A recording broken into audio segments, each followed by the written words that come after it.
بسم اللہ الرحمن الرحیم ناظرین، آج 15 نومبر ہے سال 2022 اور دن ہے منگل کا، شام کا وقت ہے۔ آپ کا اپنا میزبان جاوید اقبال آپ کی خدمت میں نئی کہانی، نیا پروگرام، نیا شعر اور نئے سوال و جواب کے ساتھ آپ کی خدمت میں ایک دفعہ پھر سے حاضر ہے۔ میری طرف سے آپ سب لوگوں کو السلام علیکم رحمۃ اللہ وبرکاتہ۔ جی ناظرین، شام کے پروگرام میں ہمارا معمول کے مطابق پہلا اور مین سیگمنٹ ہوا کرتا ہے آج کی کہانی۔ آج کی کہانی آپ کی خدمت میں پیش کرنے جا رہا ہوں، ملاحظہ فرمائیں۔ کہتے ہیں کسی دور دراز کسی پرانے وقتوں میں، جب ٹیکنالوجی بھی اتنی جدید نہیں تھی، میڈیکل سائنس نے بہت زیادہ ترقی نہیں کری تھی، ایک عورت اپنے میاں کے ساتھ رہائش پذیر تھی۔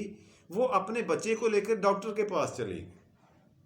عورت نے اپنا ننھا سا کپڑے میں لپیٹا ہوا بچہ اٹھا کر ڈاکٹر کے پاس گئی اور کہا، ڈاکٹر صاحب میرے بیٹے کے کان میں درد ہے، یہ اسے سخت تکلیف ہو رہی ہے، درد ہو رہا ہے اس کو کان میں، اور یہ دائیں کان میں اس کے مسئلہ ہے، درد ہے، اس کا کوئی علاج کریں فوری طور پر، اس کو ریلیف ملے، اس نے مجھے پریشان کیا ہوا ہے، میں نے رات جاگ کر نکالی ہے۔ اچھا، ڈاکٹر صاحب نے بڑی حیرت کے ساتھ اس عورت کی طرف بھی دیکھا اور بچے کی طرف۔ وجہ ابھی آپ کے سامنے آتی ہے۔ بچے نے بچہ ماں لے کے بیٹھی ڈاکٹر صاحب کی ایک سائیڈ پہ، ڈاکٹر صاحب نے انسٹرومنٹس پکڑے، وہ ایک خاص مشین ہوتی ہے جس کے اندر کان کے اندر جھانکا جا سکتا ہے۔ ڈاکٹر صاحب نے وہ مشین اٹھائی، اس کے اندر ٹارچ بھی ہوتی ہے اور لینزز بھی لگے ہوئے ہوتے ہیں۔ یہ جو میڈیکل سے ریلیٹڈ لوگ ہیں نا، وہ جانتے ہیں کہ وہ انسٹرومنٹ کیا ہوتا ہے جو کان کے اندر دیکھتا ہے۔ خیر، ڈاکٹر صاحب نے وہ اٹھایا، ٹارچ آن کی اور لینزز کے تھرو کان میں دیکھا تو واقعی اس میں انفیکشن تھا۔ یہ وجہ تھی ڈاکٹر صاحب کی حیرانی کی۔ اس نے کہا، بی بی یہ بتائیں کہ آپ کے بچے کی عمر کتنی ہے اس وقت؟ اس نے کہا، جی میرے بچے کی عمر ہے 3 مہینے اور 6 دن۔ ڈاکٹر صاحب نے لکھ لیا۔ انہوں نے لکھنے کے بعد سارے کوائف، اس کا نام وغیرہ پوچھ کر انہوں نے دوائی پریسکرپشن اٹھایا، اپنا ایک نسخہ، اور اس کے اوپر پیپر کے اوپر دوائیاں لکھنا شروع کر دی۔ دوائیاں لکھنے کے بعد وہ نسخہ تھمایا اس عورت کو۔ عورت وہ پکڑ کر جانے لگی، ابھی دروازے تک پہنچی تھی کہ ڈاکٹر صاحب نے آواز دی، بی بی 1 منٹ پلٹیں ذرا، میری طرف آئیں۔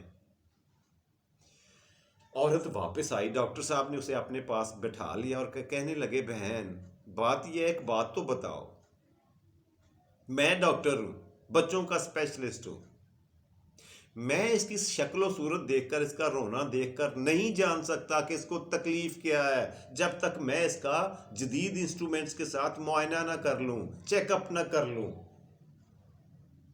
تم نے ایک ان پڑھ ہونے کے باوجود اتنے چھوٹے بچے کے بارے میں یہ کیسے سمجھ لیا، سوچ لیا، یہ کیسے ڈائیگنوز کر لیا کہ اس کے رائٹ ایئر میں، دائنے کان میں درد ہے، اس کی وجہ سے یہ رو رہا ہے، کرا رہا ہے۔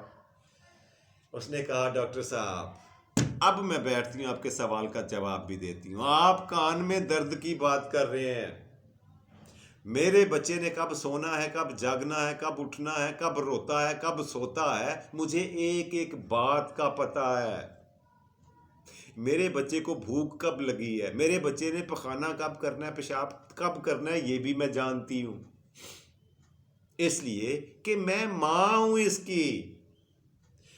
یہ کل کے دن سے بیمار ہے، اپنے کان میں درد محسوس کر رہا ہے، اور جب یہ رو رہا تھا لیٹے لیٹے تو اس نے اپنا ننھا منھا سا ہاتھ نکال کر اپنے کان پہ رگڑا،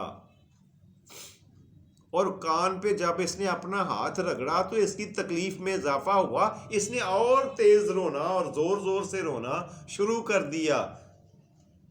اس جیسچر سے، اس اشارے سے مجھے یہ پتا چلا کہ اس کے دائنے کان میں درد ہو رہا ہے۔ مجھے اپنے بچے کی ایک ایک وقت کا، ایک ایک ادا کا، ایک ایک حرکت کا مجھے پتا ہوتا ہے۔ میں نے فوری طور پر اس کے باپ کو بتایا، میں نے کہا اسے ڈاکٹر کے پاس لے کے جائیں، ابھی تو دن ہے، روشنی ہے، ڈے لائٹ ہے۔ آپ اسے ڈاکٹر کے پاس لے کر جائیں، اس کے کان میں درد ہو رہا ہے، شدید درد ہے۔ اس کے باپ نے بڑی حیرت کے ساتھ میری طرف دیکھا، سوالیہ نظروں سے، اور اسی طرح جس طرح آپ نے دیکھا ہے، اور رائٹلی دیکھا ہے، انسان کے ذہن میں یہی آتا ہے۔ اور اس نے مجھے احمق اور بے وقوف سمجھ کر، وہمی سمجھ کر کہا کہ دیکھا جائے گا، کل لے جائیں گے ڈاکٹر کے پاس، ابھی چپ کر جائے گا، اسے دودھ پلاؤ، اسے سوسو آیا ہوگا وہ کرواؤ، اس نے سونا ہوگا اس لیے رو رہا ہے۔ میں کہہ رہی تھی ایسا کچھ نہیں ہے، نہ اس کے سونے کا ٹائم ہے، نہ کھانے کا، نہ پینے کا، نہ سوسو کا، یہ بغیر وجہ کے رو رہا ہے، اور اس کا وجہ صرف اور صرف کان کا درد ہی ہو سکتا ہے۔ بہرحال اس کے باپ نے نہیں مانا، میری نہیں سنی، نہیں گنی، اور میں اس کے نتیجے کے طور پر مجھے ساری رات جاگ کر گزارنا پڑی۔ یہ بچہ ساری رات تکلیف میں رہا، اور اس سے زیادہ تکلیف مجھے ہو رہی تھی۔ مجھے بھی نیند نہیں آئی، میں بھی اپنے بچے کے ساتھ ساری رات جاگی ہوں، اور بلکہ روتی بھی رہی ہوں۔ اس کی حالت زار دیکھ کر، اس کو تکلیف میں دیکھ کر مجھے دلی صدمہ اور کوفت ہوتی، تکلیف ہوتی رہی، میں بھی روتی رہی ہوں۔ اور رہی بات کہ مجھے پتا کیسے چلا، تو یہ سوال آپ کو نہیں کرنا چاہیے، صرف اس لیے کر رہے ہو کہ آپ ماں نہیں ہو۔ اگر آپ ماں ہوتی نا کسی بچے کی، تو آپ کبھی میرے سے اتنی حیرانی کے ساتھ، پریشانی کے ساتھ، اتنی تشنگی کے ساتھ یہ سوال کبھی نہ کرتے۔ خیر، ڈاکٹر صاحب نے اس کو بھیج دیا نسخہ دے کے، اور چلی گئی واپس اپنے گھر کی طرف۔ دوائیاں لیں، جا کے بچے کو دیں، اور اسے سکون ہونا شروع ہو گیا، آرام آنا شروع ہو گیا۔ ڈاکٹر صاحب اب اپنی کرسی پہ بیٹھے ہوئے کچھ سوچ رہے تھے۔ اس نے وارڈ بوائے سے کہا، ویٹر سے کہا، ویٹنگ روم والے جتنے پیشنٹس ہیں ان کو تھوڑی دیر کے لیے روکو، ابھی اندر جب تک میں نہ کہوں نیکسٹ پیشنٹ کو نہ بھیجو، اگلے مریض کو اندر نہ بھیجنا۔ اب ڈاکٹر صاحب کسی گہری سوچ میں گم تھے، ان کو یہ تک یاد نہیں تھا کہ میں بیٹھا کہاں ہوں، کر کیا رہا ہوں، سوچ کیا رہا ہوں۔ ان کا ذہن زبردستی کسی اور جگہ پہ جا چکا تھا، اور وہ سوچ پتہ ہے کیا رہے تھے؟ کہ یہ جو ماں ہوتی ہے،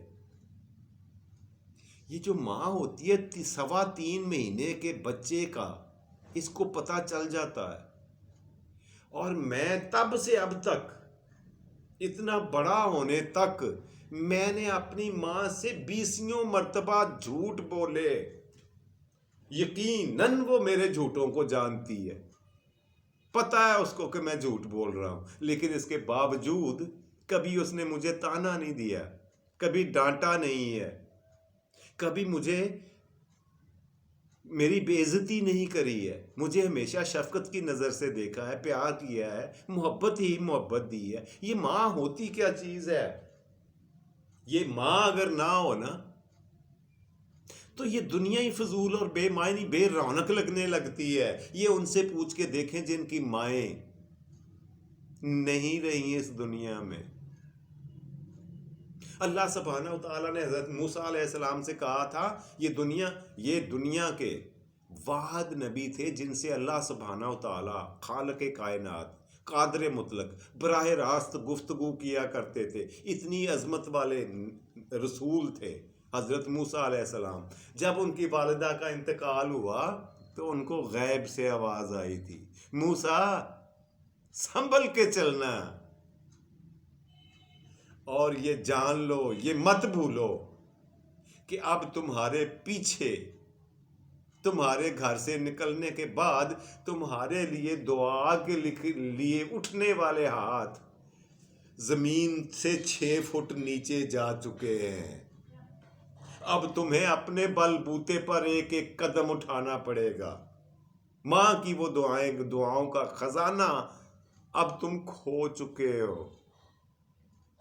یہ کون کہہ رہا ہے اور کہا کس سے جا رہا ہے؟ اس سے آپ بخوبی اندازہ لگا سکتے ہیں، مسلمان ہونے کے ناطے بخوبی آپ اس مسئلے کو سمجھ سکتے ہیں، جان سکتے ہیں، اویئرنیس آپ کو آ سکتی ہے، اور آنی بھی چاہیے کہ ماں کیا ہوتی ہے، ماں کس چڑیا کا نام ہے، ماں کس بلا کا نام ہے۔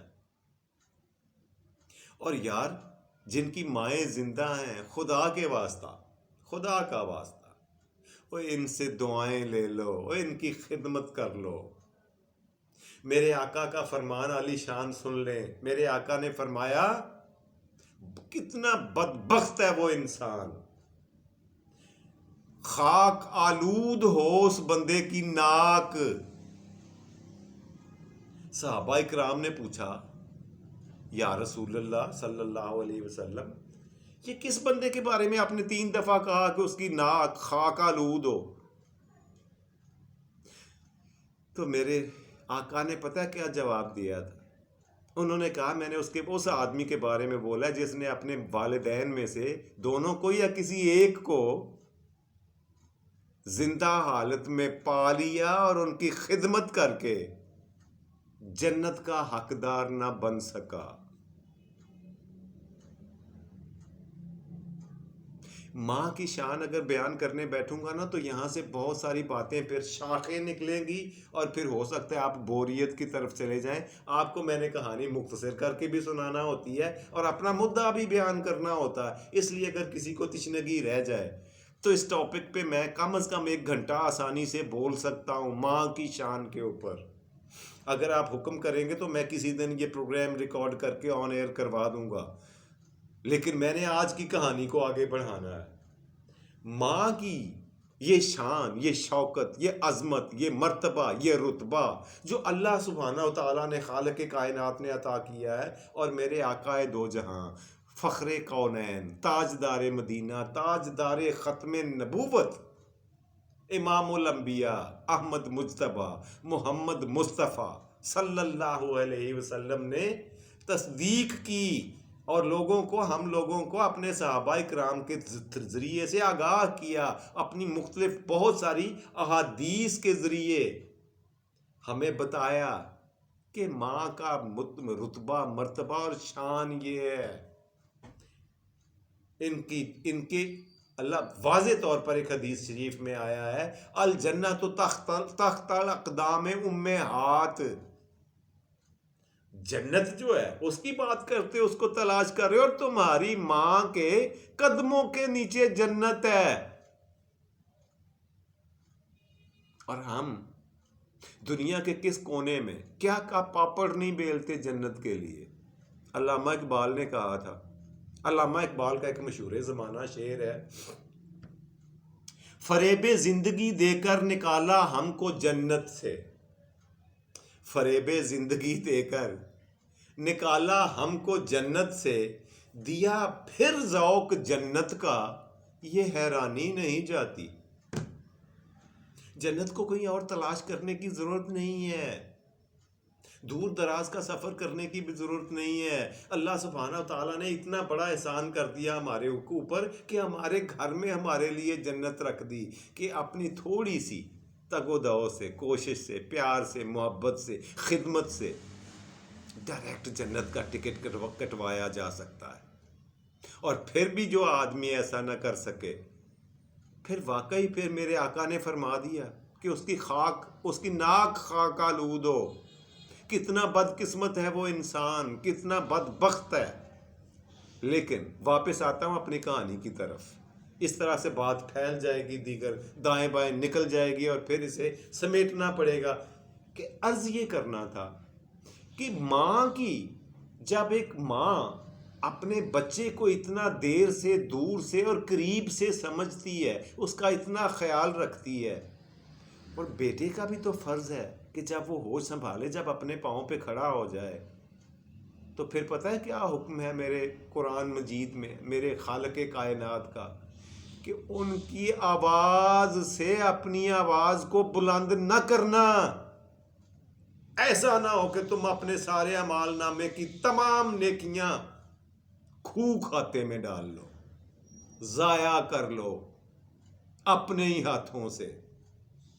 یہ ہے وہ وارننگ، یہ ہے وہ تنبیہ جو خالق کائنات نے، ماں کو بنانے والے مولا نے، اللہ نے بچوں کے لیے واضح پیغام دے دیا۔ یہ نہ سمجھنا کہ میں نے اتنے حج کیے ہوئے ہیں، اتنی نمازیں پڑھی ہوئی ہیں، اتنے روزے رکھے ہوئے ہیں، اپنے اعمال نامے میں جتنی خوبیاں، جتنی عبادات اور جتنی نیکیاں جمع کر لو. اگر ماں کی بے ادبی کرتے ہو تو وہ ساری کی ساری اس پلڑے میں چلی جائیں گی جو بہت اونچا رہ جائے گا، بہت کم پڑ جائیں گی. تو ناظرین، وہ ماں ہے، وہ ہستی ہے. اسی طرح سے وہ جیسے وہ ماں ہے نا، ہم لوگوں کا ماننا، آپ لوگوں کا میرے سے اتفاق کرنا ضروری نہیں ہے، آپ اختلاف بھی کر سکتے ہیں. میں کہتا ہوں کہ یہ جو ملک عظیم ہوتا ہے نا، اپنی سرزمین ہوتی ہے، اپنا ملک ہوتا ہے، یہ دھرتی، اس کو بھی دھرتی ماں کہا جاتا ہے. بعض مبلغین، بعض پڑھے لکھے جو عالم فاضل ٹائپ کے لوگ ہیں، وہ اسے دھرتی ماں کہا کرتے ہیں. کیوں؟ اس لیے کہ یہ ہم سب کو اللہ کا دیا ہوا رزق ہم تک پہنچاتی ہے، ہماری ضرورتیں پوری کرتی ہے، اپنا سینہ چاک کروا کر فصلیں اگلتی ہے، اور وہی اناج کھا کر ہم زندہ رہتے ہیں. اور جب ہم اس ماں کے ساتھ غداری کرتے ہیں، جب اس ماں کا سودا کرتے ہیں، جب اس ماں کی عزت کو پامال کرنے کی کوشش کرتے ہیں، تو ہمارے اوپر کوئی قانون لاگو نہیں ہوتا. ہماری اخلاقیات، ہماری دینیات، ہماری تمام قوانین، ہمارا آئین، ہمیں کوئی سزا دینے کے لیے تجویز نہیں کری ان لوگوں نے کہ ہم اپنی دھرتی ماں کا بھی عزت و توقیر کا اتنا ہی خیال رکھیں جتنا ہم اپنی پیدا کرنے والی ماں کا رکھتے ہیں. اور اس سے غداری کرنے کا، اس کا سودا کرنے کا، اس کا تحفظ نہ کرنے کا، احمقانہ اقدام اٹھانے کا کبھی سوچیں بھی نہ، ورنہ صرف اس دنیا میں ہی نہیں، اگلی دنیا میں ذلت اور رسوائی ہم کا مقدر بن جائے گی.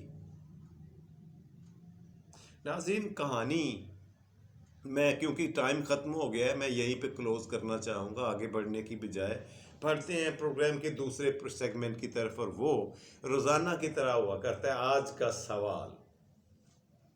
آج کا سوال جو میں آپ کی خدمت میں پیش کرنے جا رہا ہوں وہ بھی بڑا انٹرسٹنگ ہے. اچھا، کوئی یہ بتائے گا مجھے، کوئی بندہ اللہ کا یہ بتائے کہ سوال کرنے کا یہ ہے کہ یہ فرمائیں کہ کیٹو پہاڑ کا نام آپ نے سنا ہو، سب نے سنا ہوا، دنیا کی بلند ترین چوٹیوں میں سے ایک ہے جس کا نام ہے کیٹو. آپ نے یہ بتانا ہے کہ اس کی اونچائی کتنی ہے، کتنے فٹ اونچا ہے زمین سے. اچھا، آج کل میں سوال کا جواب بھی ساتھ ہی دے دیا کرتا ہوں تاکہ اگلے دن پہ آپ کو تجسس میں نہ، اور آپ کو زحمت بھی نہ کرنی پڑے، اور آپ کے علم میں تھوڑا بہت اضافہ ہو سکے. جی، کیٹو پہاڑ کی اونچائی ہے 28,251 فٹ. 28,251 فٹ اونچائی ہے کیٹو پہاڑ کی. جی ناظرین، تو بڑھتے ہیں آج کے پروگرام کے تیسرے آخری مزیدار اور آپ کے فیوریٹ سیگمنٹ کی طرف، اور وہ روزانہ کی طرح ہوا کرتا ہے آج کا شعر. جی، آج کا شعر اس طرح سے ہے کہ فضا کو مل گئی شاید تیرے آنے کی خبر. فضا کو مل گئی شاید تیرے آنے کی خبر، میرے شہر میں اترا ہے کمال کا موسم. یہ تھا ناظرین آج کا شعر. اس کے ساتھ ہی آج کا پروگرام ختم کرنے کے اپنے میزبان جاوید اقبال کو اجازت دیجیے. خوش رہیں، خوش رکھیں، خوشیاں بانٹیں، خوشیاں سمیٹیں، اپنا اپنے پیاروں کا ڈھیر سارا خیال رکھا کریں. فی امان اللہ. پاکستان زندہ باد.